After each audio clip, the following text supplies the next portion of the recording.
Iniciar a gravação. Iniciada, presidente. Obrigada. Pessoal, boa tarde. Vamos iniciar a nossa sessão de julgamento do dia 6 de novembro de 2020, período da tarde, da primeira turma da terceira Câmara da segunda sessão do CAF.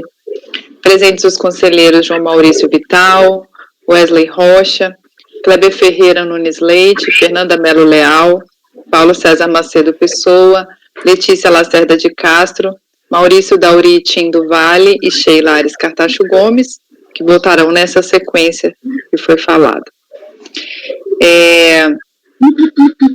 Nós ainda temos alguns processos do período da manhã. Eu vou sugerir que a gente comece pelo item 158, que saiu em vista de mesa, uma vez que o doutor Paulo já conseguiu analisar os documentos na hora do almoço. Então, doutor Paulo, o senhor quer falar? E aí depois, doutora Fernanda. Ok. O fundamento do lançamento, que é glosa de despesas médicas, é pelo fato de que os recibos apresentados no curso da ação fiscal não conteriam o endereço. E o que o contribuinte fez? Ele apresentou com a impugnação e trouxe de novo com o recurso voluntário declarações emitidas pelas prestadoras, por 4 desses prestadores, em que os prestadores atestam onde os serviços foram prestados. Então, nós temos aí nas folhas 62, a declaração do prestador Alfredo Arnaldo, que ele declara, por exemplo, que eu, Alfredo e tal, desde janeiro prestei serviço ao senhor Vitor Vicente Filho, de maio e tal, e declina o endereço. Cito a rua Conceição tal. Esses são os recibos, essa é a declaração desse prestador. Aí nós temos aí na folha 74 uma declaração de lavra da prestadora Marineide R. Balbuína, psicóloga, que atesta que prestou serviço de psicoterapia e cita o endereço, Rua do Retiro, número 3032. Aí, seguindo, aí na sequência ela apresenta os recibos.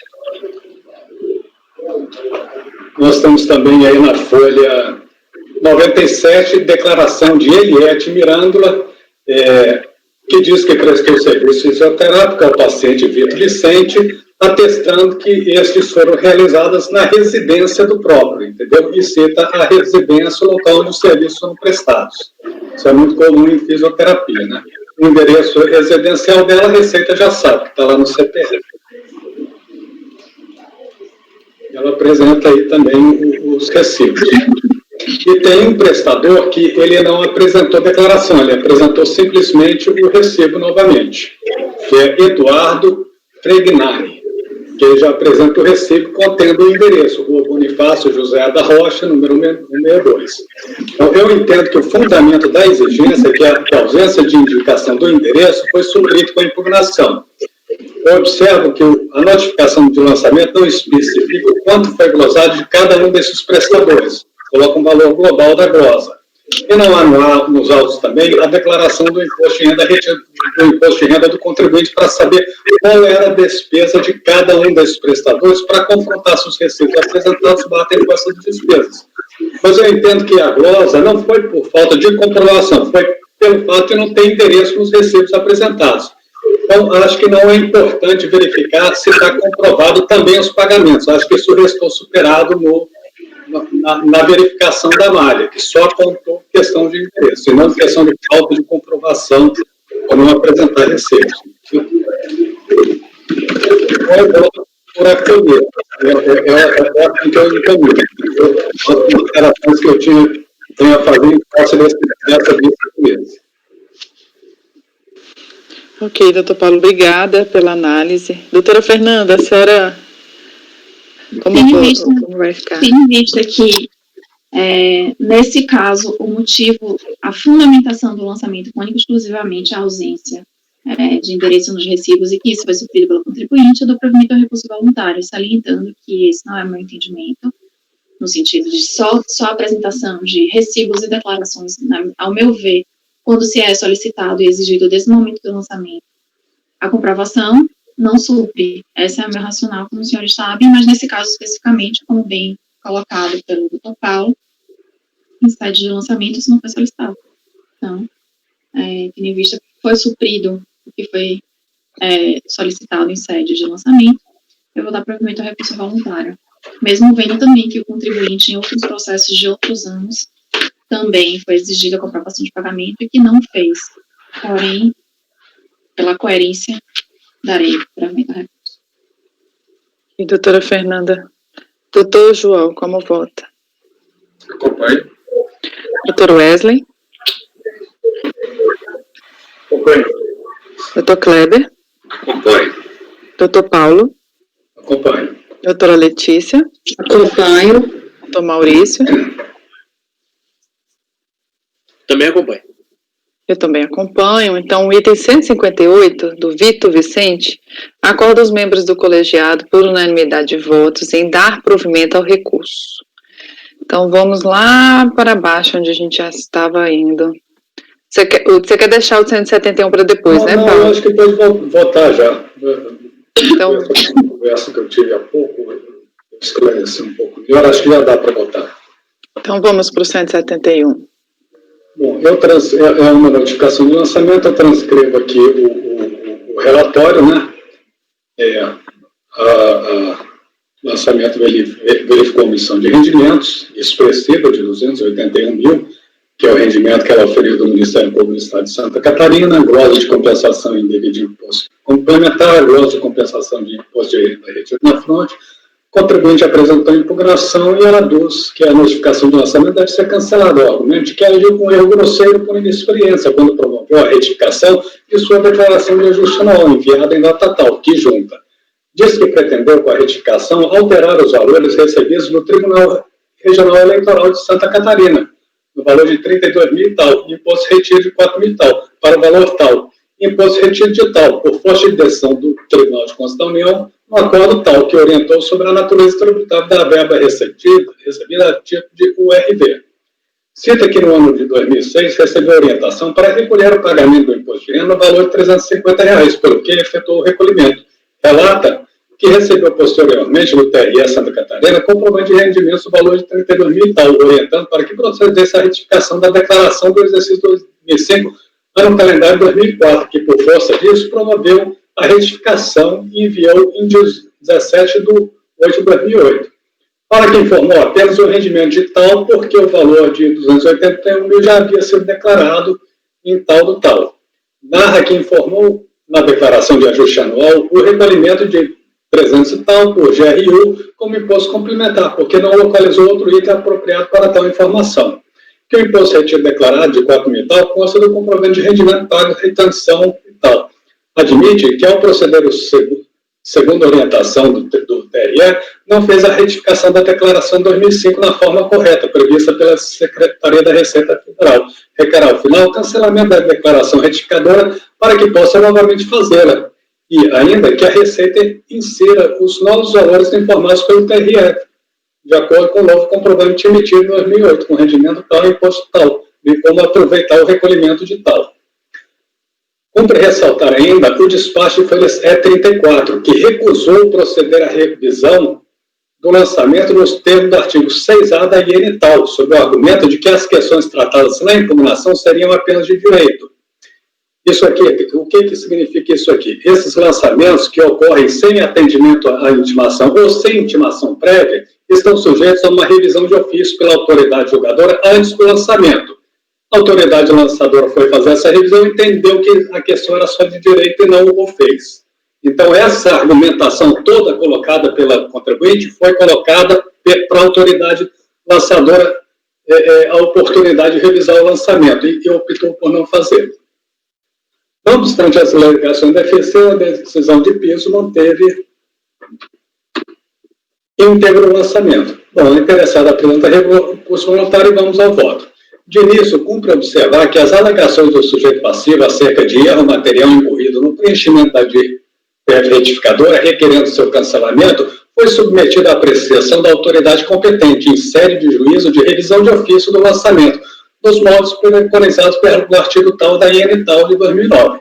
Consoante o despacho folhas tais, a referida autoridade recusou-se a proceder à revisão, sobre a alegação de que as questões deduzidas pelo sujeito passivo serão apenas de direito. Isso posto, entendo que essa matéria integra a lide e comporta o conhecimento por esse colegiado. Em análise aos autos, verifico que o lançamento teve por objeto a DIRPF número tal, apresentada em... Vou ter que corrigir isso aqui, coloquei a data errada aqui. Referente ao ano calendário de 2005, exercício 2006, cujo único rendimento declarado foi 33 mil tal, com fonte de tal. Tratam-se dos rendimentos constantes do comprovante de folha 18, que se refere ao ano calendário de 2004. Com efeito, resta evidente o erro material cometido pelo sujeito passivo ao retificar a DIRPF 2006, quando pretendia corrigir informações pertinentes à DIRPF 2005, ainda que o tenha feito incorretamente, que realmente o fez. Observa ainda que os rendimentos reputados omitidos foram declarados na DIRPF original, vídeo folha 55 e os seguintes. O exposto, caracterizado o lapso manifesto do contribuinte, manifesto pelo cancelamento da DIRPF retificadora número tal, apresentada em data tal, restabelecendo a DIRPF anteriormente apresentada, cancelando o crédito tributário exigido. Com base no exposto, voto por dar provimento ao recurso para determinar o cancelamento da DIRPF retificadora número tal, cancelando o crédito tributário exigido a título de imposto suplementar. Eu votei muito isso aqui em primeira instância desse jeito, entendeu? Eu nunca tive nenhum problema de dificuldade de execução desse tipo de julgado. Eu voto. Ok. Doutor João. Eu entendo o voto, eu concordo com a conclusão, mas tem acho que é uma questão prática aí, que é natural que a DRJ tem algum microfone aberto aí. Oi? Tem algum microfone aberto. É natural que a DRJ, que é um órgão da própria Receita, determine o cancelamento de uma declaração entregue. Mas veja que eu não sei se a gente tem essa competência, a gente tem competência de dar provimento para anular o lançamento, para cancelar o lançamento, aí eu não tenho dúvida. Mas cancelar a declaração em si, a gente pode tornar sem efeito para o cálculo do lançamento, mas cancelá-la, não sei se é o termo correto. Porque veja que a gente não é o fisco, a gente não tem o domínio do processamento dessa declaração, diferente da DRJ. Embora eu concorde com a conclusão. Eu votaria assim, desconsiderar a retificadora e, mantidos os valores declarados no original, cancelar o lançamento, dar provimento ao recurso. Vamos, doutor João. A sugestão é... Está fechado ali. Microfone. Eu acho mais adequado... Está fechado? Acabei de abrir, está ouvindo? Agora sim. Eu acho melhor deixar do jeito que está, que não vai ter dúvida sobre a execução do julgado e não vai ter erro nenhum decorrente dessa execução, entendeu? Porque eles vão simplesmente fazer um ajuste no sistema e volta a ser íntegro a outra declaração que já estava lá, entendeu?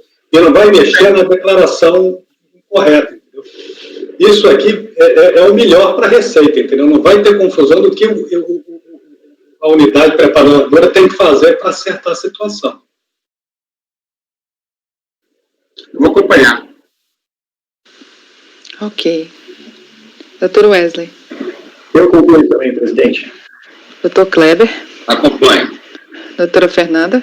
Acompanho. Doutora Letícia. Acompanho. Doutor Maurício. Acompanho também. Eu também acompanho. Então, o item 171, acorda os membros do colegiado, por unanimidade de votos, em dar provimento ao recurso para determinar o cancelamento da DIRPF, né? DIRPF retificadora, número 0936876494, cancelando o crédito tributário exigido a título de imposto suplementar. É isso? Isso. Tá. Continuando... Ainda temos os processos da manhã, item 176, também do doutor Paulo, Jorge Vicente. Ok. Jorge Vicente, nós temos aí uma notificação de lançamento, infração de omissão de rendimento, ele apresenta impugnação, alega em síntese que os rendimentos são isentos em face da condição de portador de mulher chegar, e erro na apuração dos rendimentos reputados omitidos, bem como informar até a demanda judicial pleiteando a restituição do imposto de renda retido sobre os rendimentos reputados omitidos. Aí o acordo de piso foi julgado improcedente, referida à decisão, não reconheceu a concomitância com a esfera judicial e não conheceu a condição de portador de mulher chegar por deficiência de comprovação dessa condição e pelo fato de que os rendimentos obtidos e recebidos acumuladamente não decorrem da aposentadoria. Bom, ele apresentou o recurso voluntário, vamos ao voto.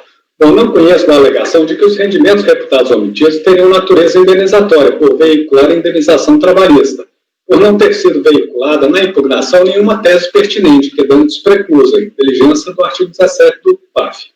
Afasta a prejudicial de decadência, traço de lançamento do IRPF e exercício 2006, cientificado ao sujeito passivo em tal de 2008, portanto, respeitado o prazo decadencial teórico parágrafo 4 do artigo 150 do CPN.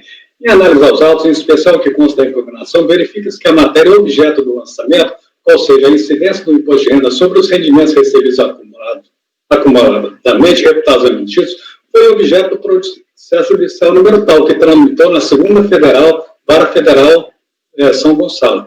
Em pesquisa ao sítio oficial do tribunal, verificou-se que referido processo foi objeto de recurso, tendo sido prolatada decisão cujo relatório evidencia identidade da matéria tratada no lançamento. Aí eu cito aqui o relatório. O que diz no relatório? Traço de apelação civil interposta pelo contribuinte em face da sentença proferida, que julgou improcedente pedido autoral, que objetividade a restituição dos valores pagos a título de imposto de renda pelo autor no valor de 93 mil, acrescido de correção monetária. Tal. Em suas razões, o apelante argumenta em síntese que, desde o ano de 2000, o autor já recebia seus vencimentos em caráter previdenciário, era portador de doença há muito tempo, só obtendo laudo conclusivo e tal, que pode mais, pode menos, ou seja, se a isenção abrange até mesmo quem contrai a doença, depois abrangerá quem já a possuía, assim como maior abrangência quem recebe seus vencimentos em caráter de benefício previdenciário proventos da inatividade. Somente após 6 anos da aposentadoria do autor veio a retenção. Logo,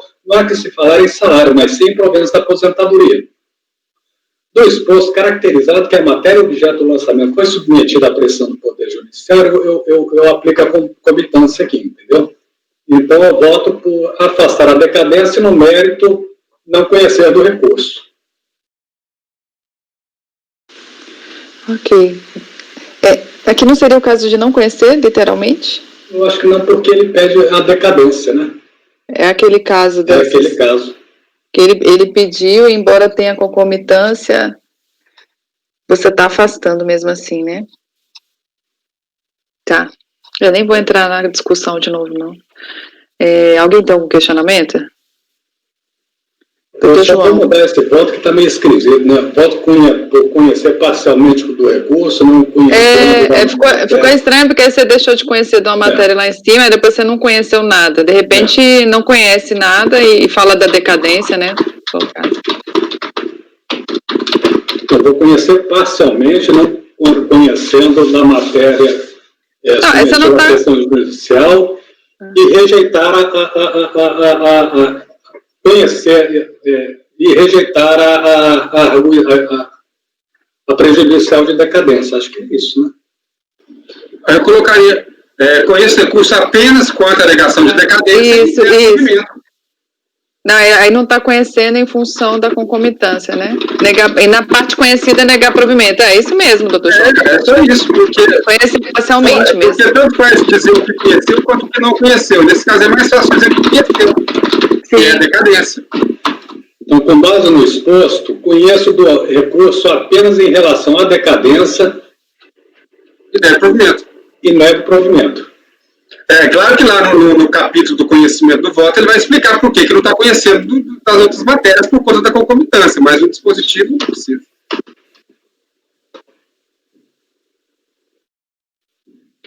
Aí ficaria conhecer apenas da alegação de decadência, afastá-la, né? Ou negar provimento. Negar provimento, porque tem que negar ele provimento, Como vota, doutor João? Eu acompanho. Doutor Wesley. Eu acompanho. Doutor Kleber. Acompanho.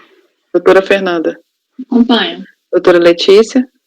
Acompanho. Doutor Maurício. Acompanho. Também acompanho. Então, acordo dos membros do colegiado, por unanimidade de votos, em conhecer parcialmente do recurso, conhecendo apenas da alegação de decadência e, na parte conhecida, negar-lhe provimento. 177, do Dr. Paulo Ismael. Dr. Paulo pautou 60 processos? 30, acho que é 30. Bom, essas lotes de pessoa física, mas acabou isso aqui, do lote de turma extraordinária, para o mês que vem são só 13, para o seguinte 11. Aí a gente volta à normalidade em termos de número de processos. Bom, De complexidade, né? mas eu acho que o número de processos atrapalha também, entendeu? Porque às vezes a gente gasta um bom tempo discutindo um de pouca complexidade por questão de prova, entendeu? Mas, vamos que vamos. Bom, esse processo trata de omissão de rendimento, né? E o contribuinte alega que são proventos da aposentadoria, complementação da aposentadoria, que é portador de moléstia grave. Bom, houve impugnação que não foi acolhida e ele vem ao recurso voluntário. E vou lá, o deferimento da isenção do imposto de renda, isso é um parágrafo padrão sobre os parâmetros legais. A defesa alega e prova que os rendimentos reputados omitidos decorrem da aposentadoria e da complementação de aposentadoria. Prova ainda a condição de portador de moléstia grave em laudo médico emitido por período do INSS, atestando a condição de portador da patologia enquadrada na lei tal, a saber, doença de Parkinson. Irrelevante o fato de ter sido indicado no laudo o CID-G21, que trata da moléstia parkinsianismo secundário, quando deveria ter sido indicado o CID-G20, compatível com a moléstia especificada no laudo. Isso posto, verifique que foram satisfeitos os requisitos para que os rendimentos reputados omitidos sejam considerados isentos do imposto de renda, pelo que é manifesto pelo cancelamento da exigência. Eu acho aqui que vale mais o que está descrito, porque o período do INSS diz que é doença de Parkinson que se enquadra na lei tal, entendeu?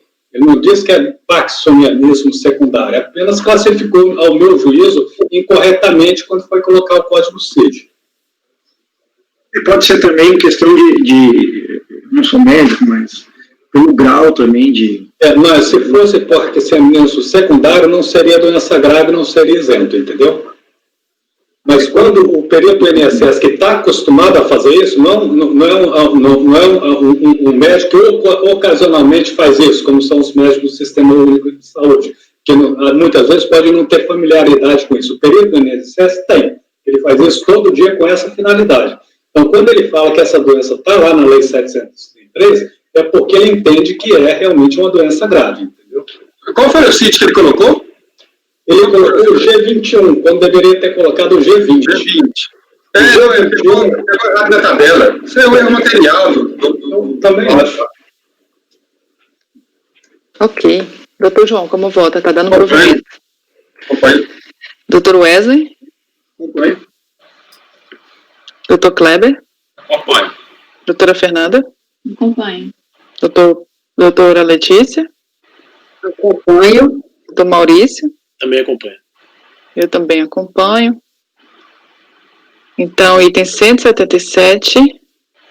Acordo aos membros do colegiado, por unanimidade de votos, em dar provimento ao recurso. 178, também do Dr. Paulo Antônio Augusto Gomes. Ok, nós temos aí o caso de pedido de restituição de valor relativo ao imposto de renda na fonte sobre imposto retido na fonte sobre 13º do salário, anos calendário 2003 a 2006, pedido esse fundamental no fato de que o portador de moléstia grave. O pedido foi indeferido e o contribuinte veio com manifestação de conformidade que também não foi acolhida. Ele foi cientificado e apresentou a defesa, eu vou direto ao voto. Entendeu? A defesa questiona o indeferimento do pedido de perícia formulado com a impugnação, com a finalidade de comprovar a condição de portador de moléstia grave, de modo a sanar dúvidas suscitadas na decisão acerca da validade do laudo médico apresentado, e a folhas 21. O efeito corrobora o entendimento vazado na decisão de primeira instância, vez que incumbe ao sujeito passivo produzir a prova da condição de portador de moléstia grave. Isso posto, considerando que o laudo médico originalmente apresentado teve sua autenticidade maculada pela uma instituição que o emitia, folhas 26 a 28, que afirmou taxativamente não ser possível atestar sua veracidade, explicitando não haver registro algum do requerente naquela instituição, caberia ao interessado submeter-se à perícia médica em instituição oficial de quaisquer das esferas da federação, de modo a obter laudo pericial válido. Não procede ainda a alegação de que a Receita Federal teria solicitado agendamento de perícia médica do interessado ao INSS. O documento a que se refere a defesa, as folhas 89, não foi emitido por órgão da administração tributária, não sendo apto a alterar as conclusões desse voto. O que aconteceu aqui? Esse contribuinte obteve um laudo médico de um Instituto de Saúde Pública de São Paulo, voltado ao atendimento dos servidores públicos de São Paulo. Esse laudo foi questionado, foi foi expedido uma FIA expressa à instituição que afirmou não ser possível atestar a veracidade do laudo, e o contribuinte não juntou um outro laudo que pudesse enfrentar essa situação. Então, entendeu, não comprovado. Ele junta a fotografia de cirurgia que ele efetuou, entendeu, para tentar comprovar, mas eu acho que ele falhou, entendeu, em não buscar um laudo de uma instituição oficial. Eu poderia tê-lo feito. Já passa muito tempo, né? Esse processo é de 2008, estamos em 2020. Em algum momento ele poderia ter juntado um laudo médico ou tentado fazê-lo, né? Então eu voto o negar provimento ao recurso. Rejeitar o pedido de perícia e negar provimento. Doutor João? Eu acompanho. Doutor Wesley? Só uma dúvida. Se eu for faltar um laudo, ele tem aqueles documentos que comprovam a doença dele? Ele trouxe um laudo, esse laudo foi contestado, houve alguma dúvida acerca da validade desse laudo, foi expedido um ofício para a instituição que emitiu o laudo, e a instituição afirmou que não poderia atestar a veracidade e que não havia registro do contribuinte como paciente daquele instituto. Então, eu vou acompanhar o relator. Doutor Kleber? Acompanho. Doutora Fernanda? Acompanho. Doutora Letícia? Acompanho. Doutor Maurício? Acompanho. Também acompanha. Então, item 178, acordam os membros do colegiado, por unanimidade de votos, em rejeitar o pedido de perícia e negar provimento ao recurso. Dando uma folguinha para o Paulo aí, doutora Fernanda, Antônio Elias. Nesse caso do Antônio Elias, ele fez um pedido de restituição, tá? Só que o pedido de restituição dele foi feito em 13/8/2008, relativo à notificação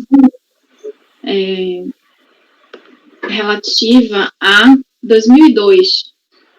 Tá? Então, já foi dito claramente pela DRJ e pelo órgão antes da DRJ também já tinha sido informado para ele, que tinha sido indeferido pelo decurso do prazo de 5 anos, que o pleito de restituição refere-se às competências de setembro e outubro de 2002 e só foi feito em julho de 2008. Então, o documento que confirma, atesta essa afirmativa é o documento de folha 42. Tá? Então, isso foi explicado para ele, que já tinha sido feita a contagem no prazo quinquenal, que ele não tinha solicitado anteriormente o pedido de restituição, ele segue resignado, mas nada tem a ser feito, entendeu?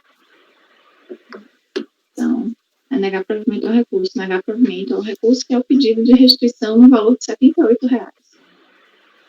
Porque ele só pediu mais de 5 anos depois. Ok, algum questionamento? Doutor João? Acompanho. Doutor Wesley? Acompanho. Doutor Kleber? Acompanho. Doutor Paulo? acompanho. Doutora Letícia? Acompanho. Doutor doutor Maurício? Eu acompanho. Também acompanho. Então, item 179, acordam os membros do colegiado por unanimidade de votos em negar provimento ao recurso. Mentindo para os processos da tarde. O item 180, Homero Bolívar Álvares, relatoria da doutora Letícia, esse processo, ele saiu em vista para o conselheiro Wesley, doutor Wesley. Na sessão passada, a relatora votou por negar provimento ao recurso. Iniciada a votação, acompanhou a relatora pelas conclusões o conselheiro João Maurício. Pediu vista do processo o conselheiro Wesley Rocha. Bom, doutora Letícia, quer fazer um resumo ou já posso passar para o doutor Wesley e ele faz esse resumo? Presidente, é a primeira vez que eu pego essa situação, mas eu gostaria de mudar meu voto nesse caso. Depois de uma ampla estudo, pelo menos eu mudei minha convicção. É possível? Sim. Então, meu voto está na pasta. Inclusive, se eu for vencida, já tenho um voto pronto meu. Está na pasta. É necessário...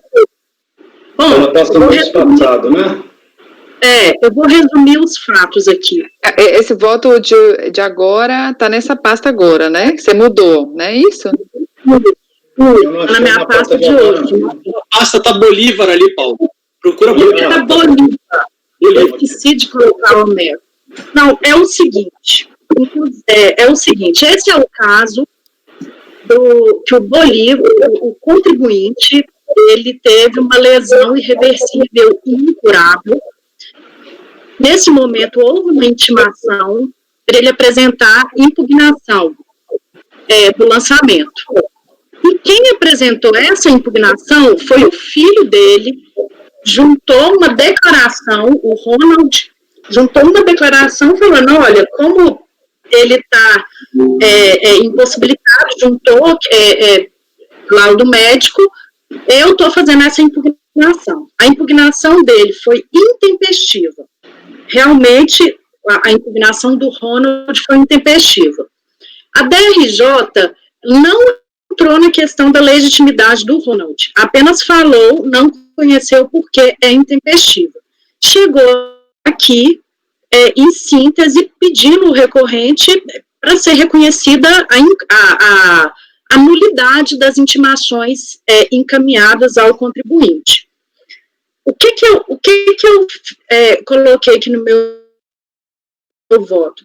Que não há prova conclusiva nos autos de que há prova conclusiva nos autos de que efetivamente o senhor Homero não recebeu a notificação efetivamente, o que afasta qualquer presunção racional sobre sua ciência da notificação. Eu entendo que afasta a súmula 9, mas como eu não quero desrespeitar a súmula 9, eu também quero apreciar, mas é um entendimento, pelo menos eu li os julgados que ampararam essa súmula. É dizer, no caso, foi provado que, seja em qualquer ângulo fático que se analise a questão, o ato da notificação não produziu seus efeitos, que é de cientificar o contribuinte da lide administrativa, convidando-o a exercer sua ampla defesa, bem como apresentar provas. Ausente uma regra no PAD sobre isso, eu transcrevi a do atual CPC, né, que não faz a citação com a pessoa incapacitada, mentalmente incapaz ou impossibilitada de recebê-lo, a não ser que você faça na pessoa do curador. Bom, sendo provado que no momento da notificação o contribuinte estava incapacitado de recebê-la, considero que apenas seu curador poderia ter legitimidade para tanto. Ao que parece, à época da notificação e da apresentação da impugnação, não tinha um contribuinte curador que pudesse praticar atos válidos da vida civil representando. Nesse sentido, foi apresentada impugnação por pessoa absolutamente ilegítima para tanto, eis que a declaração então juntada pelo filho do contribuinte não produz os efeitos de uma curatela, que cuida do direito civil. Soma-se ao fato que sequer o filho Ronald representa o espólio do contribuinte. A impugnação não foi conhecida, porquanto manifesta foi sua intempestividade. Muito embora censure, em tese, a conduta do espólio de somente agora alegar essa nulidade, não há prova de que de que efetivamente tivesse ciência do presente procedimento para fins da aplicação do artigo 278, aqui é do CPC, né, que a nulidade tem que ser alegada na primeira oportunidade, sob pena de preclusão. Ressalte-se, o filho do contribuinte que apresentar a impugnação intempestiva não congregava poderes da esfera civil para qualquer prática de atos jurídicos válidos em relação a seu pai. Portanto, a impugnação apresentada, de fato, deveria ser não conhecida, mas por ilegitimidade do filho do contribuinte. No momento da notificação, apenas seria possível para a produção de efeitos válidos que essa fosse feita na pessoa do curador do contribuinte. Repito, inexistindo essa representação da curatela, a notificação válida deve ser feita na pessoa do espólio, que ora figura como recorrente. Eu achei um julgado do CARF, que foi nada unânime.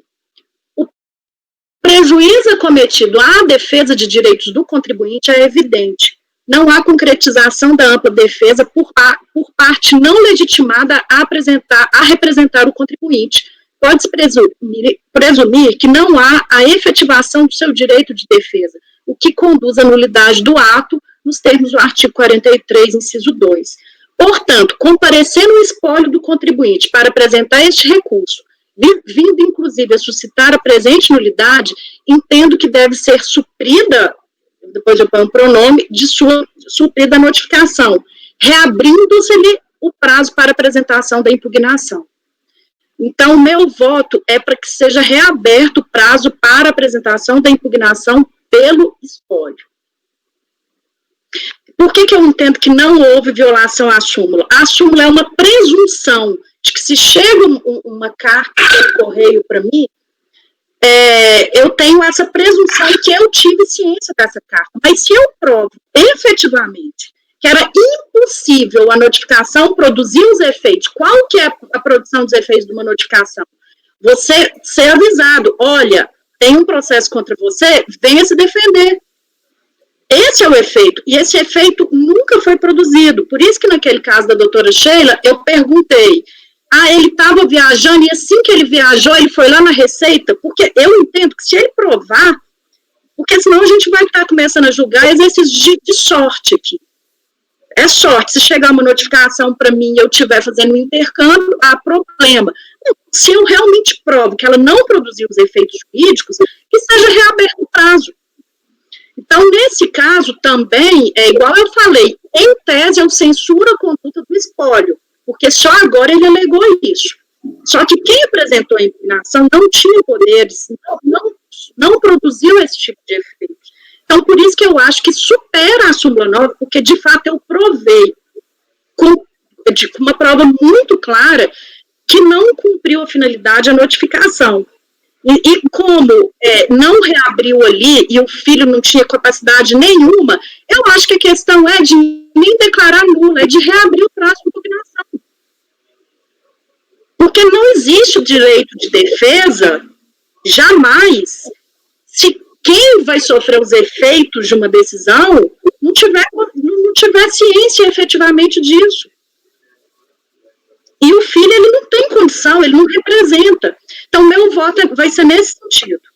Sem mais delongas, eu até perguntei essa questão no curso, mas eu li os julgados que amparam a súmula 9 e eu acho que é muito para o lado de uma presunção. E toda presunção pode ser elidida por uma prova em contrário.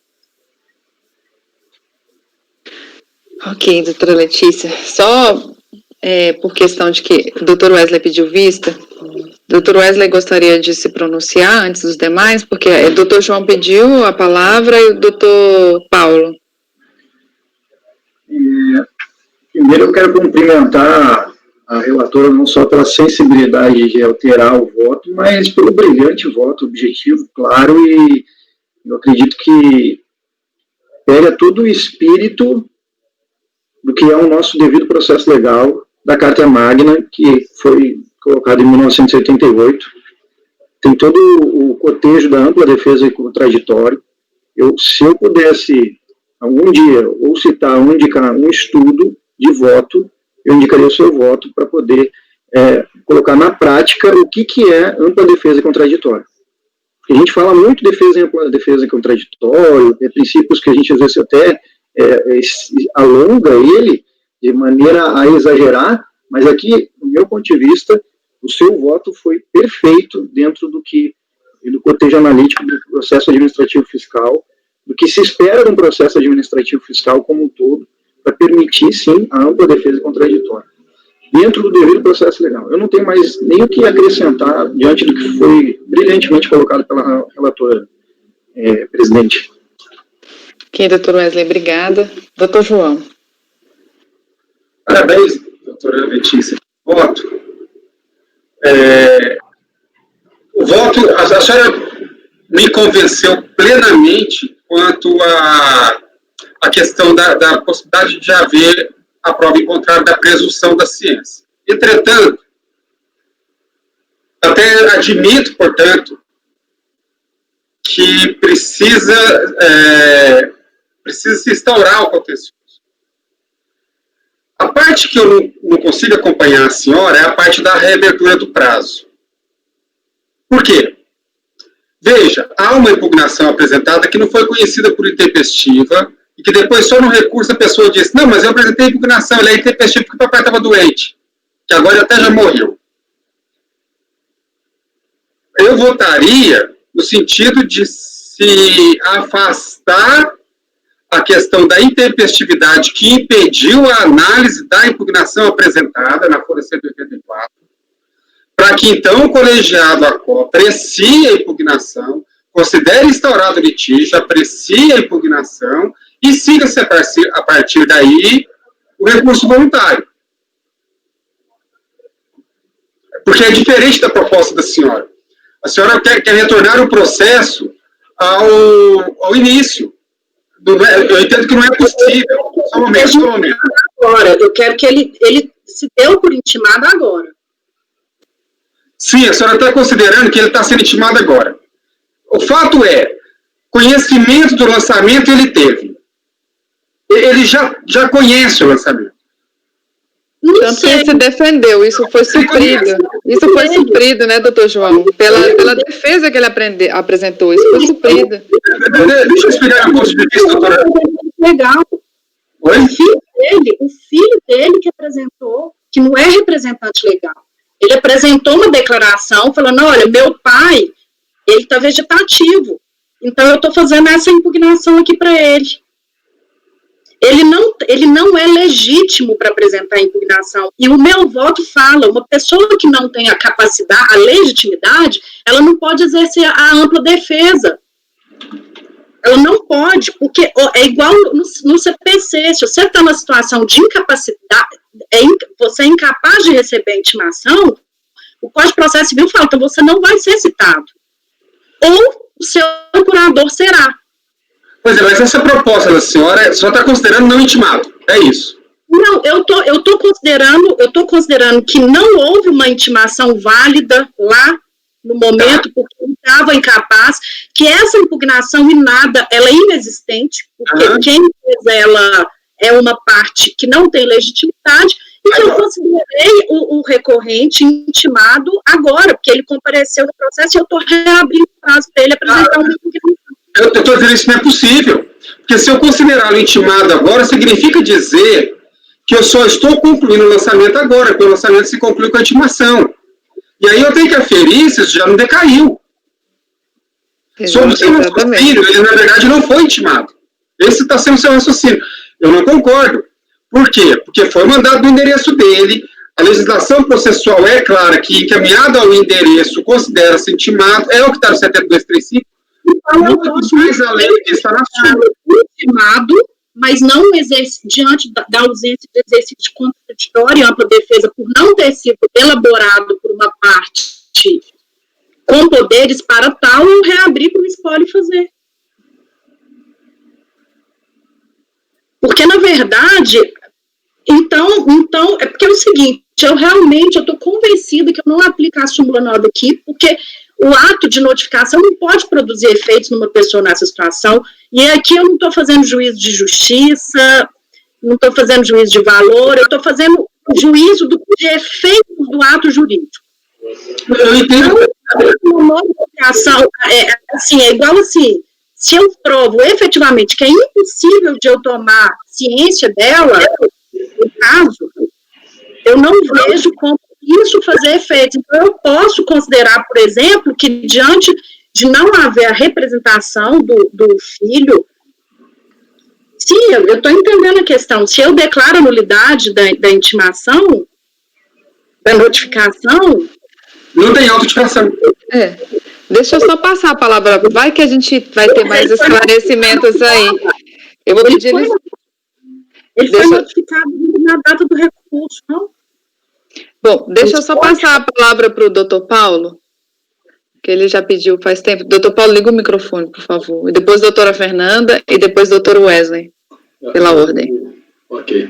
A doutora Letícia explanou de forma brilhante toda a tese dela e eu acho que dispensa mais comentários, entende? Já está exaustivamente exposta com toda a clareza possível.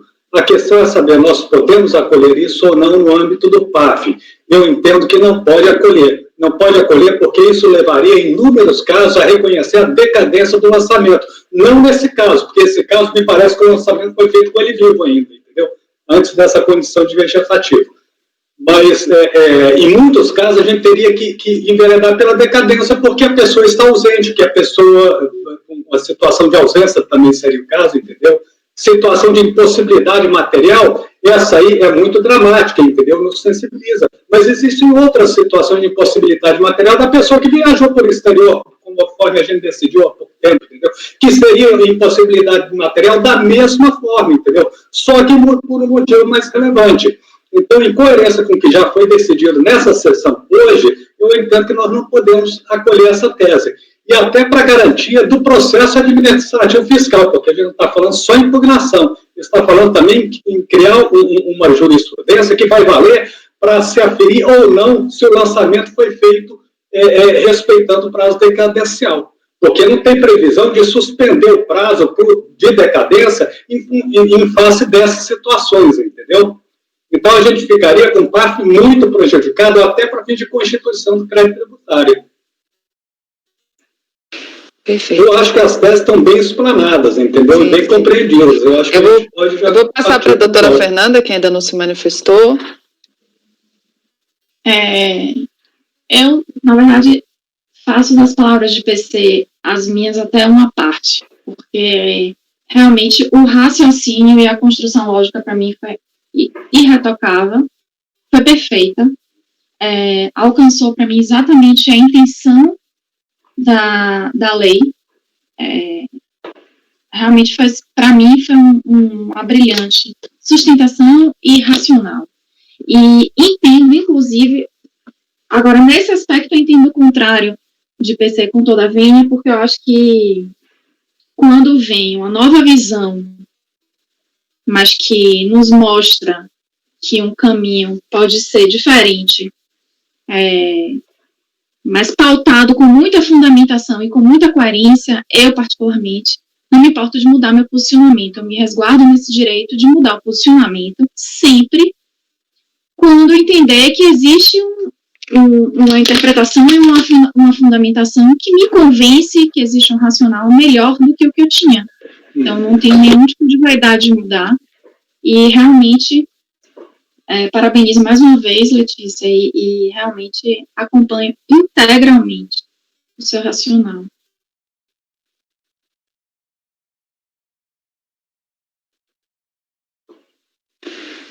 Por último, doutor Wesley. Entendo aí a preocupação do doutor Paulo. De repente, até posso dar uma sugestão, não sei se caberia aí, doutor João. Vejamos lá no artigo 59, né, no parágrafo 2, diz que na declaração de nulidade, a autoridade irá os atos alcançados e determinar as providências necessárias ao prosseguimento da solução do processo. Eu acho que a gente poderia, talvez, encaminhar, de forma mais a dar a segurança, no meu ponto de vista, para posicionamento de quem acredita que pode ocorrer uma possível decadência, com esse alcance desse dispositivo. Porque eu também não posso, e aí eu tenho que concordar com a relatora, que eu não posso prejudicar a ampla defesa contraditória e dar ali o cerceamento de defesa, por um receio de que isso possa dar decadência. Ora, se tiver que dar decadência em razão de uma situação, de uma prova real, uma verdade material, infelizmente, do meu ponto de vista, tem que proferir o que é dentro dos fatos e da lei, da realidade. Mas eu acho que daria para nós cairmos pelo o parágrafo 2º, para aí sim evitar uma possível decadência e dizer até onde vai a declaração dessa nulidade, que, no meu ponto de vista, foi até a impugnação, e deixar claro para que isso não aconteça e não seja alcançado pela decadência, no meu ponto de vista. Eu acho que as teses estão explanadas, né? Eu acho que a gente pode... Sim. A doutora Letícia vai manter a conclusão do voto dela?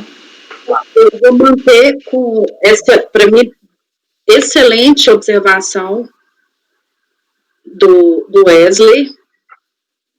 Eu sempre li esse artigo e falei, gente, eu nunca vi aplicado, e realmente eu acho que esse é um caso para delimitar, então eu vou manter de fato, eu vou alterar o voto nessa questão, de fato, sanear essa questão para não haver essa nulidade, né, para esses efeitos da decadência, e reabrindo o prazo para impugnação. Então, como ficaria, doutora Letícia? O dispositivo meu... A conclusão, A conclusão minha é para dar provimento ao recurso, para que seja reaberto o prazo para apresentação da impugnação pelo espólio do contribuinte. Para que seja reaberto prazo para... Só uma sugestão para a Letícia. Só uma sugestão. Letícia, o espólio, ele contestou o lançamento? Ele não contestou o lançamento. Ele só pediu prazo. No mês passado, Paulo, eu já estou abrindo aqui. Do mês passado. É porque essa questão, eu não tenho pudor de falar isso, eu sei que eu estou sendo gravada, realmente me incomoda uma decadência nesse caso, porque o contribuinte foi intimado na ação fiscal. Deixa eu só te posicionar onde eu quero chegar. Eu quero chegar a saber se você pode receber esse recurso voluntário, propor que ele seja recebido como impugnação e seja apreciado pelo princípio da fungibilidade, entendeu? É no lugar de abrir prazo para apresentar de novo. Se ele já tiver impugnado a exigência, talvez seja um caminho, entendeu? Mas eu não vou votar assim, eu vou votar pela improcedência, entendeu? Só para ver como você constrói aí o seu voto. Tem que dar uma avaliada. Ou se coloca como o PC falou, né? Ou se coloca pelo parágrafo 2º no alcance da nulidade, declaração. E aí tem que registrar no voto. Né? Eu não posso colocar, por exemplo, para o espólio, para o espólio ratificar ou não a... Não. A impugnação. Doutora Letícia, eu já li o recurso nas folhas, que termina na folha 232, a única matéria que ele questiona do lançamento, ele questiona, a maior parte do recurso está questionando a questão da intempestividade que o acordo recorrido considerou. Aí fala da doença do pai, da ilegitimidade do filho, por isso não seria intempestivo. Esse é o argumento principal. Mas também pede para afastar a multa. É isso que ele está dizendo. A única inaplicabilidade automática de multa. Aí ele vem discorrendo sobre a questão da multa, traz no jurisprudência do CARF uma súmula que fala que a presunção de emissão de receita não autoriza a qualificação da multa, mas nesse caso a multa não é qualificada. Então ele tem questionamento de mérito, sim. Mas ele não questiona a omissão de receita no recurso.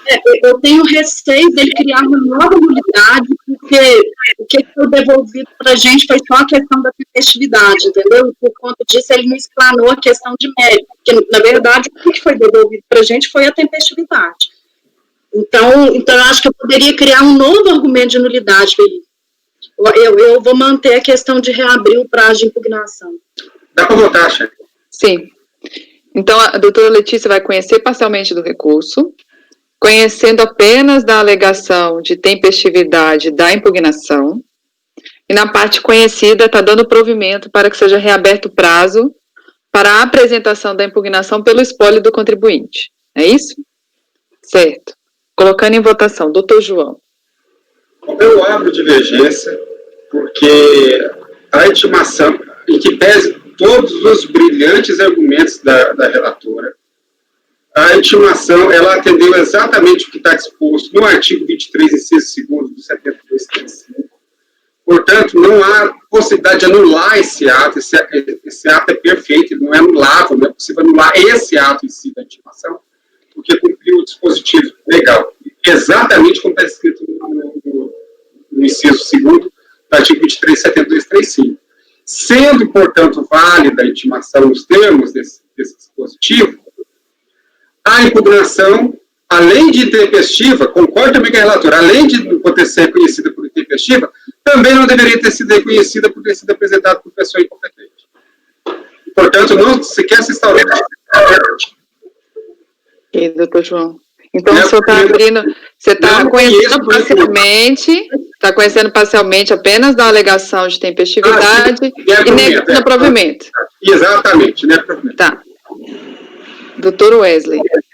Eu vou acompanhar pelas razões já trazidas pela relatora, cumprimentando novamente o voto dela, e sugerindo, sim, que para que se evite aí qualquer interpretação de decadência, que seja aplicado o artigo 59, parágrafo 2º do PAF, para poder limitar a declaração de nulidade até o ato de notificação, apresentação, no caso, de nova impugnação, na verdade. Doutor Kleber. Eu acompanho a divergência. Doutora Fernanda. Acompanho a relatora, cumprimento mais uma vez e realmente parabenizo pela coerência e perfeito racional. Doutor Paulo. Eu vou com a divergência e ressalto que o entendimento do voto, embora as teses sejam relevantes e importantes, entendo que ele contraria a súmula do CARF a qual nós estamos vinculados. Doutor Maurício. Puta merda. Vou fazer um pi, né? Pessoal, olha, eu vou inaugurar, eu não sei se é possível pedir vista, mas eu vou inaugurar um pedido de vista. Não pode, que já saiu em vista. Já saiu em vista. Pode vir para coletiva, certo? Voto? Não, mas não volta mais, não. Não? A segunda vista é coletiva. Doutor João, tá sem microfone. Fala aí. O regimento não permite sair de vista de novo. O que se chama de vista coletiva é a vista em mesa. Tecnicamente é a vista coletiva. Mas mesmo depois que sai vista para o relator, não pode sair mais em vista em mesa. Mesmo que isso teria que resolver hoje. E aí eu não tenho como declarar voto nesse caso. Você pode fazer declaração de voto. Você vota e faz sua declaração. Você registra. Eu posso registrar depois, posso enviar para a relatora depois. Sim. Então, eu acompanho a relatora e gostaria de fazer uma declaração de voto. Ok. Eu vou acompanhar a divergência. E nesse caso, por ser questão de natureza processual, não é isso? Aplica-se voto de qualidade.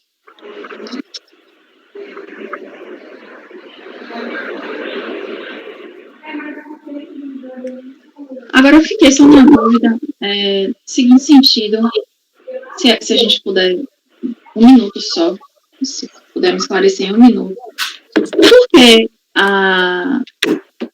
estaria contrariando a súmula, a aplicação do racional da Letícia? Fiquei nessa dúvida. A súmula é clara em dizer que a intimação dirigida ao domicílio do eleito pelo sujeito passivo é válida para fins do PAF, entendeu? Eu estou aplicando, entendo que a súmula tem que ser aplicada nessa literalidade para que seja rígido o processo administrativo fiscal. Nós não temos solução para lidar com a decadência se admitir essa tese que está saindo vencedora, entendeu? Não temos. Não adianta a relatora fazer uma limitação que está só abrindo prazo, porque no prazo da impugnação ele vai trazer o fato da decadência, entendeu? E vai ser apreciado isso. Mas o objetivo da intimação, justamente, como está falando, o objetivo da intimação é justamente a pessoa tomar conhecimento. Né? Mas a súmula deixa claro que é válida a intimação dirigida ao domicílio. Não é um critério objetivo, entendeu? Não comporta a apreciação do porquê não foi recebida.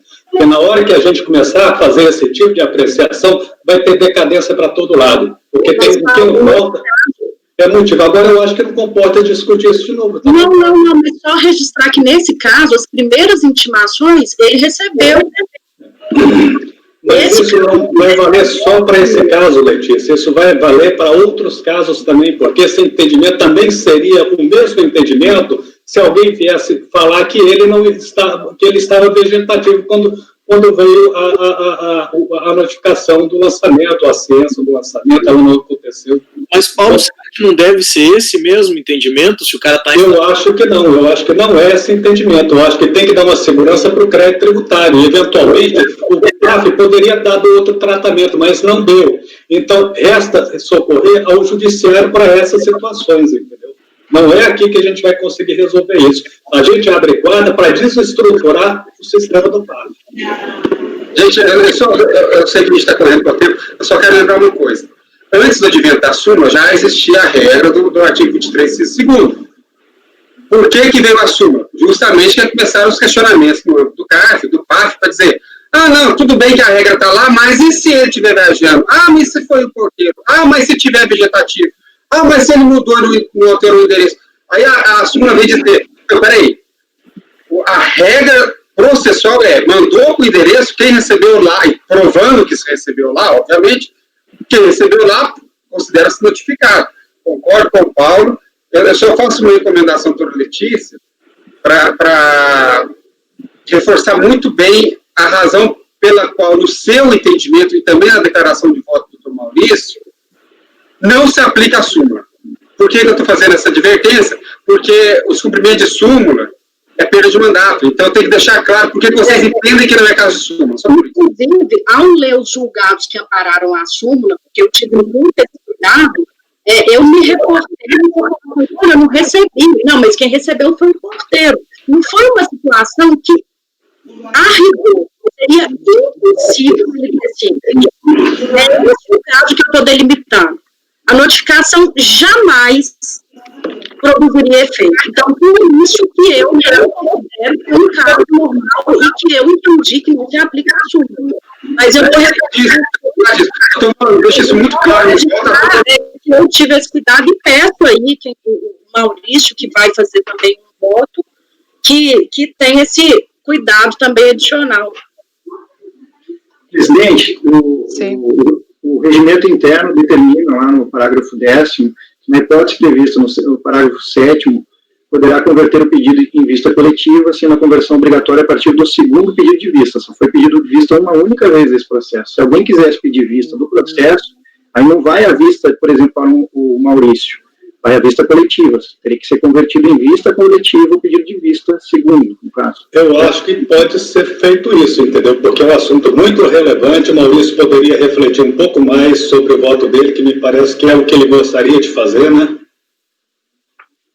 Inclusive, para eu fazer essas questões aí relacionadas à súmula, que a gente tem que realmente tomar cuidado com isso. Tem. Então, se alguém... Eu não proclamei o resultado ainda. Eu gostaria, se possível, de fazer esse pedido. Se for possível, eu gostaria. Eu já estou aqui pronto para pedir junto à vista coletiva, entendeu? Doutor João. Mas aí, a vista coletiva implica voltar para o julgamento ainda na mesma reunião. Hoje, por exemplo. Não. Sim, olha aí no regimento. Isso é a vista coletiva. Doutor João, só pode checar aí no regimento. Qual é o artigo aí? Fala. Onde é que está o regimento? É o artigo 58, parágrafo... Parágrafo 10. O 7º diz, o conselheiro poderá, após a leitura do voto, pedir esclarecimentos e vistas no momento de proferir seu voto. Isso aconteceu. Quando concedida a vista, o processo deverá ser incluído na pauta da mesma reunião ou na reunião seguinte, que é o que aconteceu, independente da presença daquele conselheiro que pediu vista. Na hipótese prevista no parágrafo 7º, que é a hipótese de vista do conselheiro, o presidente poderá converter o pedido em vista coletiva, que a gente faz direto aqui. O conselheiro pede vista e fala, não, vou tirar para a vista em mesa, que é a vista coletiva. Então, o presidente pode converter para a vista coletiva. sendo a conversão obrigatória a partir do segundo pedido de vista dos conselheiros durante o julgamento. Então, na sessão passada, quando ela lia, fez o voto dela, o Wesley pediu vista, e eu também tivesse pedido vista, eu teria obrigatoriamente vista coletiva, naquela ocasião. Não. A primeira vista é a vista do conselheiro, a segunda que daí não pode mais. Porque antigamente, sucessivamente, se pediam várias vistas, aí foram questionados, inclusive, né, questões das zelotes. E aí o que acontece? Agora nós temos a primeira vista, que é para o conselheiro que pede a vista, ele analisa o processo, e a segunda vista, que alguém for pedir, o presidente converte em vista coletiva, sai de pauta, todo mundo analisa e volta. Isso, inclusive, é para melhorar e aguçar a nossa julgamento aqui, que é justo. Já fizemos isso várias vezes. Essa discussão já foi discutida várias vezes, Tila. Você pode tirar a dúvida aí com a Maria Helena, porque é o seguinte, quando o processo saiu mês passado em vista para o Dr. Wesley, qualquer um de nós, o colegiado não mudou, qualquer um de nós que quisesse ter analisado melhor o processo, se tivermos esse cuidado de analisar, inclusive durante o seminário... Aqui eu tô lendo o manual do conselheiro, desculpa, João. Pode falar. O presidente de turma poderá converter o pedido formulado por um conselheiro em vista coletiva. Entretanto, se algum conselheiro já tiver pedido vista do mesmo processo em sessão anterior, o pedido feito por outro conselheiro obrigatoriamente será convertido em vista coletiva. Eu acho que pode sim. Tá bom, já vamos Quando concedida a vista, ressalvando a hipótese de vista de mesa, o processo deverá ser incluído. Tá, mas eu entendi que vista coletiva é vista de mesa. A segunda vista é de mesa, como o doutor João está falando. É a vista de mesa. Exatamente. No manual do conselheiro está isso. Eu vou fazer o seguinte, eu vou tirar em vista de mesa agora. No intervalo, eu vou entrar em contato com a Elaine e vou tirar essa dúvida. Antes de proclamar o resultado. Muito obrigado. Eu fiz várias vezes isso. Bom, Wesley, eu preciso pedir essa informação porque eu entendo tal qual o doutor João. Ok. Eu não vou me pronunciar agora, eu vou tirar em vista de mesa e vou entrar em contato. Vamos lá, então, para o próximo. Doutor Paulo, Malvina. 181.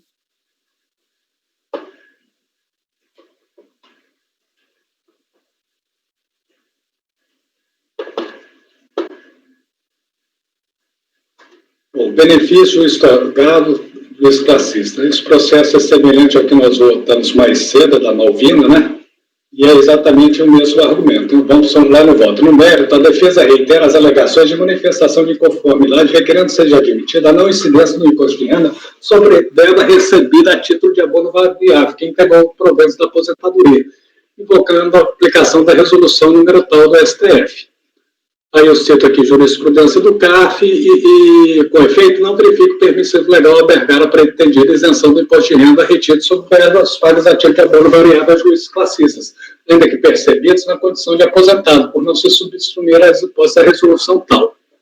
Como esclarecendo que o entendimento acolhido nesse acordo não implica alteração da natureza jurídica das verbas recebidas pelo sujeito passivo, não havendo lide a esse respeito, trata-se de aferir se tais verbas possuem a natureza indenizatória reclamada, o que ficou afastado. Então, eu voto por negar provimento aos recursos. Coloquei dar, negar, é só negar, viu? É igualzinho o processo que nós votamos mais cedo, entendeu? É exatamente a mesma impugnação.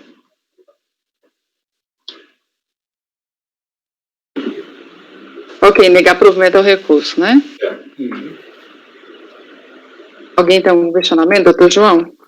Opa. Doutor Wesley? Alguém que for ver o nosso vídeo agora, que nós estamos votando rápido, não vai entender nada, né? Que demorou. Eu vou acompanhar o relator. Doutor Kleber? Acompanha. Doutora Fernanda? Acompanha o relator. Doutora Letícia? Doutor Maurício? Também acompanho. Eu também acompanho. Então, item 181, acordam os membros do colegiado por unanimidade de votos sem negar provimento ao recurso. Bom, esse adalto processo da minha relatoria. Deixa eu abrir aqui para recordar, mas parece que aqui é uma questão simples. Aqui é acréscimo patrimonial a descoberto, exercício 2005, em que se verificou excesso de aplicações sobre origens do mês de janeiro a dezembro de 2005, não respaldado por rendimentos tributáveis, não tributáveis ou isentos, e teve uma omissão de rendimentos decorrentes de trabalho sem vínculo empregatício, que ele não impugnou na decisão de primeira instância. Está faltando alguém aqui?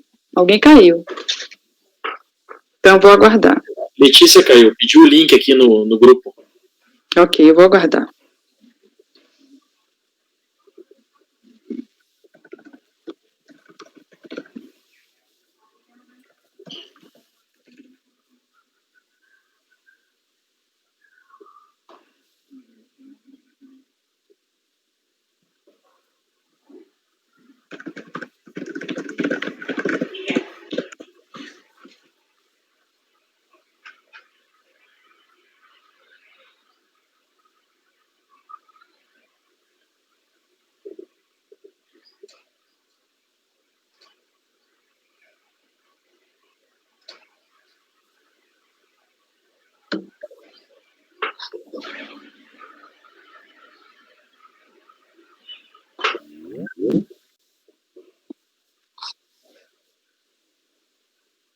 Vamos lá, doutora Letícia, a senhora não escutou nada, né? Tá, eu vou iniciar o voto do Paulo e fechei o link aqui, desculpa. Ok, então aqui esse adalto é omissão de rendimentos, tendo em vista a variação patrimonial a descoberto, que verificou excesso de aplicação sobre origens no mês de janeiro a dezembro de 2005, não respaldado por rendimentos tributáveis, não tributáveis ou isentos. E teve uma omissão de rendimentos recebidos de pessoa jurídica, que ele não impugnou na decisão de piso, portanto, remanesce no litígio só essa questão da variação patrimonial a descoberto. Em síntese, no recurso dele, o que ele alega é que ele trabalhava como marceneiro e que ele utilizava o cartão de crédito dele para pagar material para os clientes, que ele usava o cartão para fazer compras para pagar matéria-prima, impostos, despesas da sua empresa, que ele emprestou cartão para familiares, que os responsáveis pelas compras os ressarciam no vencimento para quitar as faturas, que ele, com dificuldade para honrar seus compromissos, utilizou-se de um cartão para pagar o outro, que seja reconsiderado os cálculos apresentados em procedência do lançamento, já que não são verdadeiros e não correspondem à realidade, que é pessoa humilde, de poucas posses, não tendo condição financeira, que seja abatida a receita da empresa, já que a mesma ajudou a pagar as faturas dos cartões.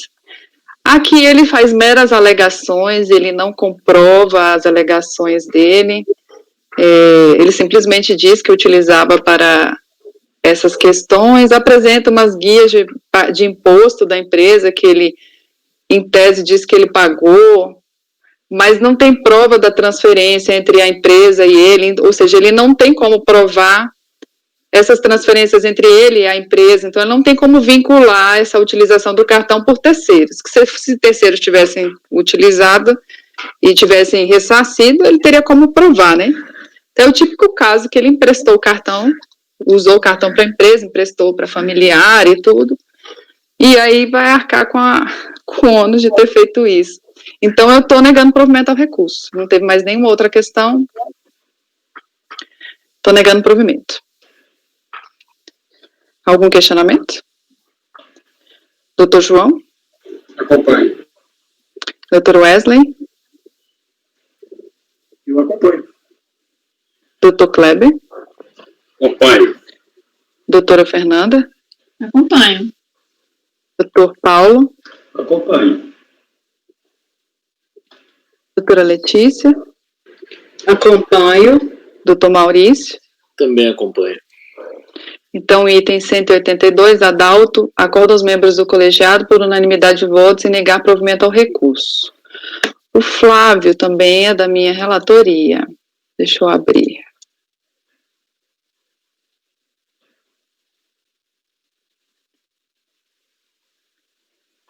O Flávio, aqui, acho que foi omissão de rendimentos por depósitos. Deixa eu só checar se é isso mesmo. Omissão de rendimentos apurados a partir de levantamento, não, de acréscimo patrimonial a descoberto. Tendo em vista a realização de gastos não respaldados por rendimentos declarados comprovados, conforme detalhado no termo de verificação fiscal. Aqui, nesse caso, a única coisa que ele alega é nulidade do auto de infração por lastro em procedimento de fiscalização fundado em provas ilícitas obtidas mediante quebra de sigilo bancário sem ordem judicial. Aqui, nesse caso, eu estou negando o provimento ao recurso, porque essa é a única questão, a questão do sigilo já é uma questão pacificada, tem súmula e etc. Então, eu nem vou entrar no mérito do que eu escrevi, que eu acho que já é de conhecimento de todo mundo. Então, estou negando o provimento ao recurso. Acompanho. Dr. Wesley?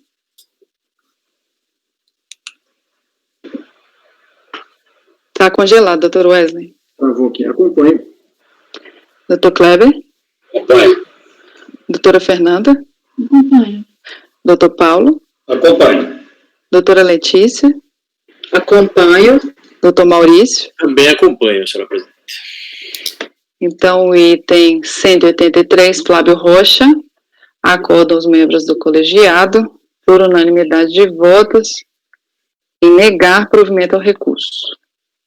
Próximo item da doutora Fernanda, Cláudia Dedini, 184.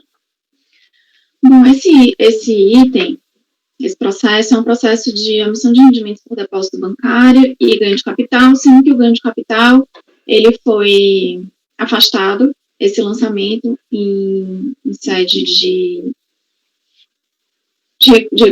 impugnação. A DRJ reconheceu a procedência do pedido da contribuinte, tá? Basicamente, o que fica em litígio é um depósito bancário que aí, peço atenção, senhores, apenas para as argumentações trazidas. Para mim ficou claro, mas assim, como a contribuinte traz uma história longa a respeito da participação de um condomínio, e aí ela explica a participação desse condomínio e tal, mas assim, para mim o cerne da questão é único e exclusivamente o seguinte: tem um depósito bancário cujo valor é 933.837,77,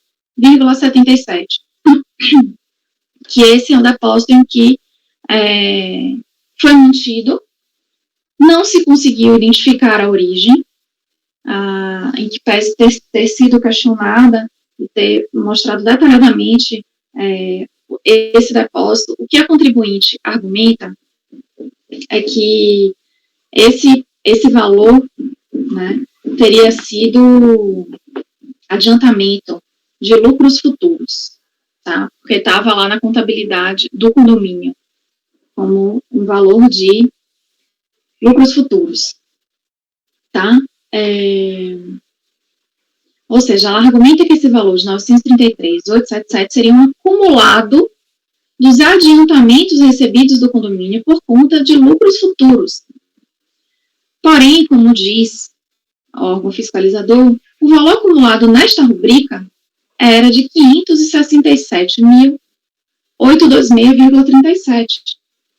Encontrando o valor mencionado, o 933.000, em outra conta. A rubrica era conta correntes condôminos, remessas, sendo que a diferença entre 933 e 567 representaria ingresso de recursos. Ou seja, a impugnante não firma a declaração clara da própria contabilidade da empresa, ou seja, o que ela sustenta está diferente do que está registrado na contabilidade do condomínio, no qual se baseou a autuação, que resta, portanto, correto segundo o entendimento da DRJ. Assim, quanto à omissão de rendimentos caracterizados por depósito bancário de origem não comprovada, entende a DRJ que não repara fazer no lançamento devendo ser mantido o crédito tributário correspondente. Pois bem, em sede de recurso voluntário, ela não traz nenhum argumento novo, ela repete o quanto aduzido em sede de impugnação. E eu entendo que, de fato, que a fiscalização deixou claro que o valor de 933 mil não encontrou respaldo de origem, tá? A despeito do argumento de que se trataria adiantamento por conta de lucros futuros, porque não é isso que está registrado na contabilidade do condomínio. Além disso, constatou-se que esse valor não consta na declaração de ajuste anual do contribuinte, e é que seria acumulado de adiantamentos recebidos no condomínio desde 1995, sendo o valor recebido pela contribuinte em 2001, a título do tal adiantamento, de 187 mil, conforme contabilidade, mais uma vez. E esse valor de 187.500, que foi, inclusive, dito que teria sido adiantamento de lucros futuros, foi aceito pela fiscalização como justificativa, porque encontrava respaldo contábil. Mas 933 mil não encontrou respaldo contábil. Então, a despeito das alegações dela, e a despeito da tentativa de fazer um link deste valor com a contabilidade, não foi possível. A DRJ analisou as contas, tem no acórdão a conclusão da análise das contas de forma detalhada, e eu entendo realmente que a contribuinte não logrou êxito em conseguir fazer a conexão desse depósito, dessa origem, com a contabilidade, e tendo em vista também que esse valor não foi encontrado na sua declaração, eu entendo como não há como dar provimento ao recurso, eu entendo que segue sem a justificativa da origem de tal recurso, como um voto.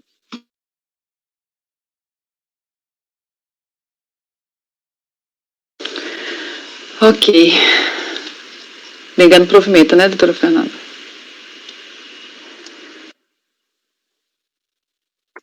Alguém tem algum questionamento? Eu acompanho, trouxa. Ok. Doutor Wesley?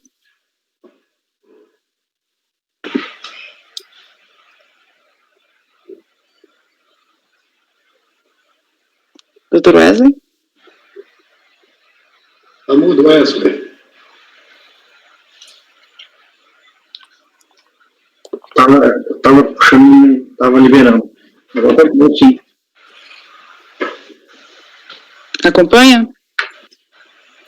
Acompanho. Doutor Kleber? Acompanho. Estou respondendo o WhatsApp aqui da Elaine. Doutora Fernanda? Ela que fez o voto. Doutor Paulo? Acompanho.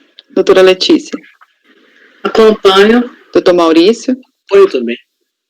Eu também acompanho. Então, item 184, acordam os membros do colegiado por unanimidade de votos em negar provimento ao recurso. Esse foi o item 184. Vamos lá, item 185.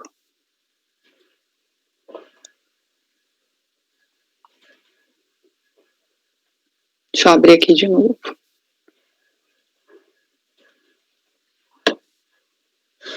Esse 185, ele é muito parecido com o anterior, que teve a questão do sigilo bancário, e ele também alega a questão da presunção. Ano calendário 2008, omissão de rendimentos caracterizados por valores creditados nas contas de depósito e investimento, em relação aos quais o contribuinte regularmente intimado e não comprovou mediante documentação hábil e idônea a origem dos recursos utilizados nessas operações.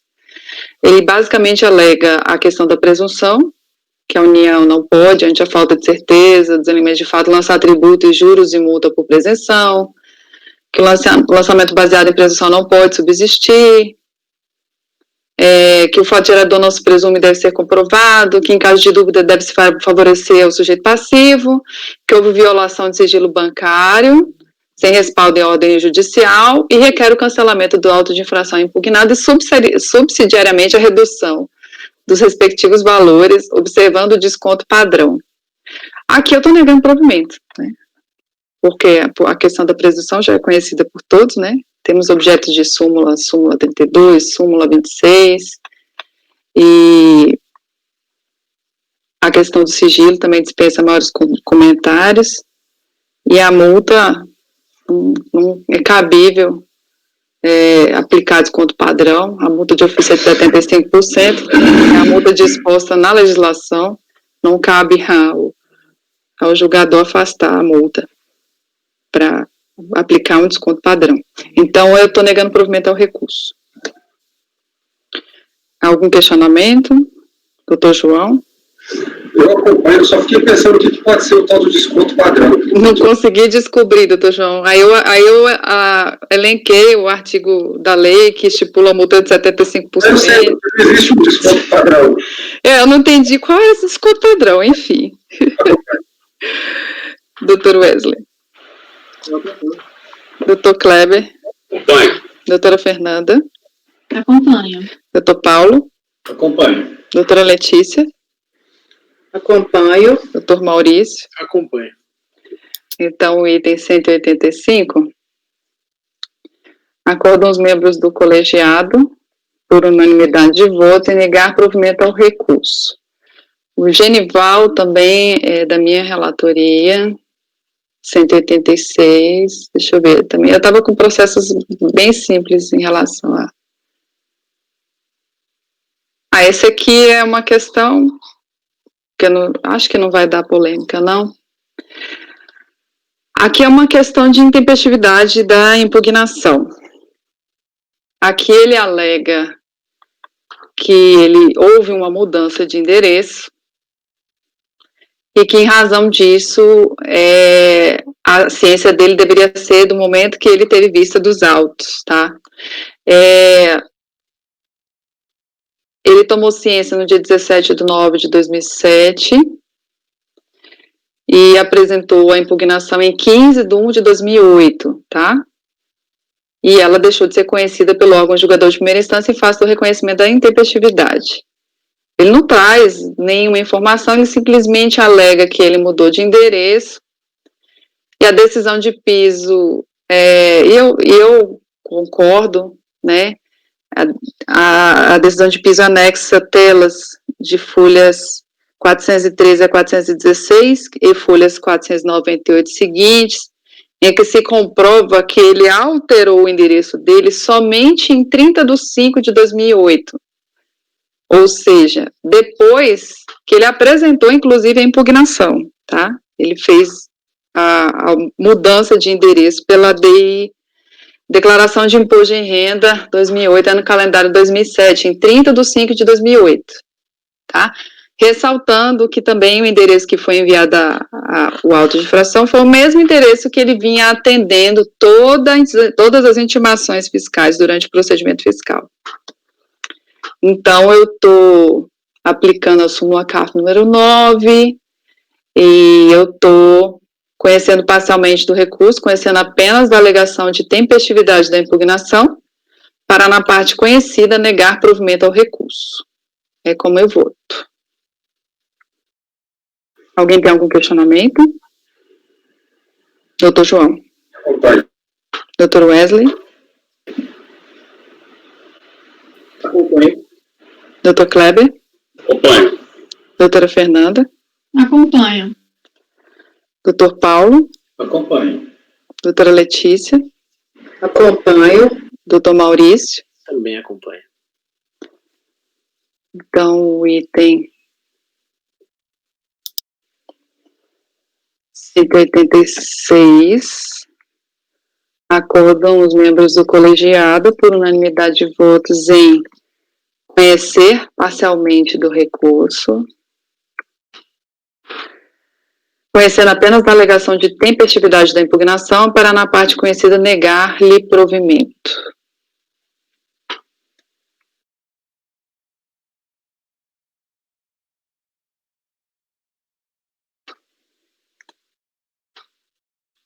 Ok, agora Leia, 187, também de minha relatoria.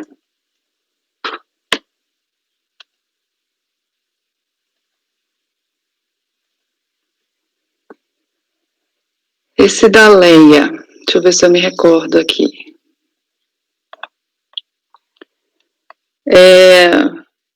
Omissão de rendimentos caracterizados por valores depósitos bancários, exercício 2004, a contribuinte, em resposta à intimação, apresentou extratos de suas contas e aplicações, intimada a apresentar a comprovação da origem dos depósitos, ela alega que a conta bancária, né, foi movimentada pela empresa Paulette Comércio de Joias e Factory Limitada, pertencente ao ex-genro dela, e anexa uma declaração com firma conhecida dele. Essa é a única prova. E ela anexa uns cheques e umas fichas de registro de empregado que ela alega que são pagamentos que foram feitos nessa conta para funcionários dessa empresa Paulette. Essa declaração do ex-genro, ele afirma que usava a conta dela para movimentar a empresa dele. Mas aí essa justificativa não foi acatada pela autoridade fiscal. A cientificada da decisão de primeira instância, ela reitera os argumentos ofertados em impugnação. Então, ela diz que o auto de infração é nulo por ausência de intimação da contribuinte para fazer contraprova. Sim, explicando. No decorrer da ação fiscal, foi feita uma diligência nessa empresa do ex-genro. E aí, nesse termo de intimação fiscal, ele anexou todos os depósitos que ele requereu a comprovação e perguntou para o ex-genro, né, algum depósito desse é da sua empresa? E ele responde o termo de intimação, falando que nenhum depósito daqueles que estavam elencados pelo termo de intimação fiscal eram de responsabilidade dele, que todos aqueles depósitos deveriam ser da dona Leia. E aí, ele anexa essa informação na diligência, e ela alega que o auto de infração deveria ter sido nulo, porque ela tinha que ter tido conhecimento dessa intimação, dessa resposta da intimação que foi feita na diligência, que ela não teve acesso ao documento novo, o que implicou no cesseamento de defesa dela, que, em face ao conflito de declarações acerca do mesmo ato, cabe invalidar a emitida posteriormente, sem firma reconhecida, mas foi emitida durante o procedimento fiscal, né, de diligência, né, que diante da coação em sofrer uma ação fiscal, o senhor Gutenberg elaborou outra declaração, contrariando a anterior, que a declaração obtida mediante coação não merece ser acolhida como meio de prova, que os cheques e fichas de registro de empregado acostados à impugnação comprovam a validade da primeira declaração, que relaciona a referida empresa com a conta da contribuinte, que é ilegítimo o lançamento de imposto de renda arbitrado, com base apenas em depósito, a questão da presunção, né? E basicamente é isso. E ela fala também que tem uns lançamentos com a rubrica devolução de cheque e depósito, que se referem a cheques devolvidos, não poderiam ser considerados na base de rendimento, já que saíram da conta corrente. Então, em suma, são essas alegações. Em relação à questão da intimação, eu invoco a súmula CAF 46, falo que o lançamento é válido mesmo sem prévia intimação, também falo que não houve cesseamento de defesa em função disso, pois cabe à autoridade fiscal. Em relação à questão, não tem necessidade de intimá-la, e ela teve acesso aos documentos durante o prazo de impugnação, o que não cesseou em nada a questão da defesa dela, porque ela pôde exercer amplamente o direito de defesa dela, o contraditório. Eu não vou ler, que ficou grande o que eu escrevi, mas eu não identifiquei cesseamento de defesa. Em relação à comprovação dos depósitos, eu entendo que uma declaração só não comprova, acho que caberia a ela trazer provas contundentes a respeito disso, inclusive de transferência de valores, que se o genro dela usou a conta dela e esses valores não eram dela, caberia a ela transferir esses valores para o genro, e a gente não tem essa prova, né, nos autos. E o fato de você ter duas declarações, nem entendi que foi contraditória, eu acho que a segunda, de posse dos documentos, o fiscal pediu para ele indicar, dentre aqueles, ele poderia até ter usado a conta dela, né, mas naquela relação de depósitos, ele não identificou nenhum que fosse da empresa dele, então não entendo que houve contradição nas declarações. Quanto à presunção, é aquela questão que a gente aplica às súmulas, né, da súmula 32, 26. E em relação à questão que ela fala, sim, aos documentos que ela apresenta... João caiu, doutora Sheila. Eu acho que ele me mandou mensagem falando que ele já leu. Deixa eu ver aqui. Desculpa. Espera aí, então deixa eu aguardar. Não sei se ele já leu.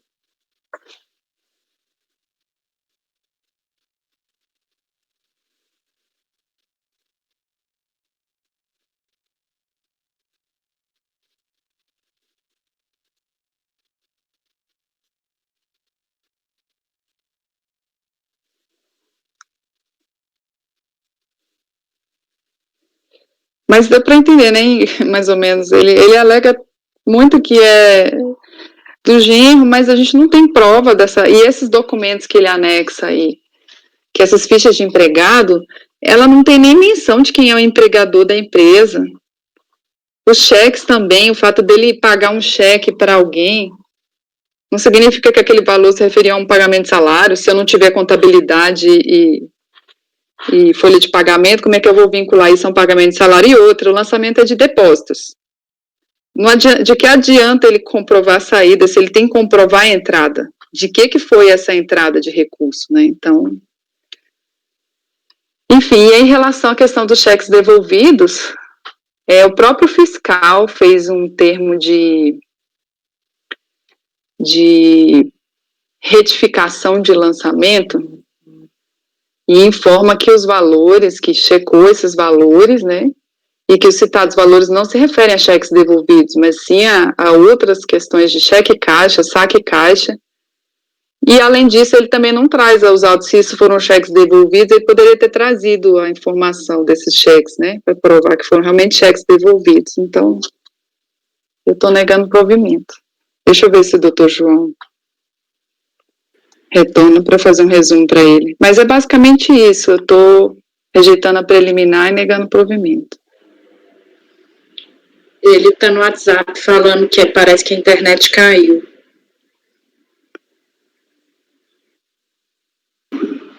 Fazer um intervalo?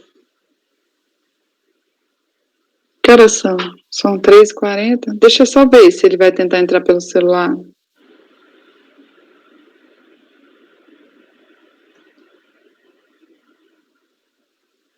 Ou então a gente dá um intervalo, o que vocês preferem? O tempo que ele volta. Deixa eu ver aqui se ele mandou mais alguma coisa. Eu vou pegar só um café. Então vamos dar um intervalo. Eu vou ter que interromper a gravação e ler tudo de novo na próxima, essa questão. Dá para otimizar até ele tentar entrar, não se sabe se vai demorar um pouquinho. Deixa eu verificar aqui. E aí a gente... Porque ele ouviu boa parte. Né? Ai,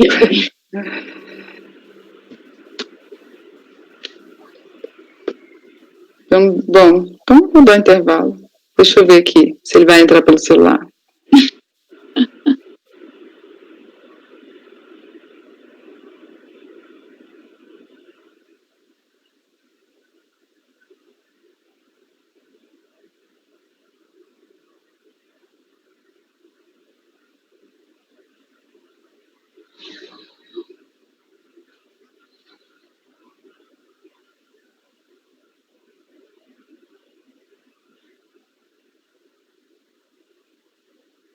então vou pegar o café, então, gente. Vamos dar intervalo, então?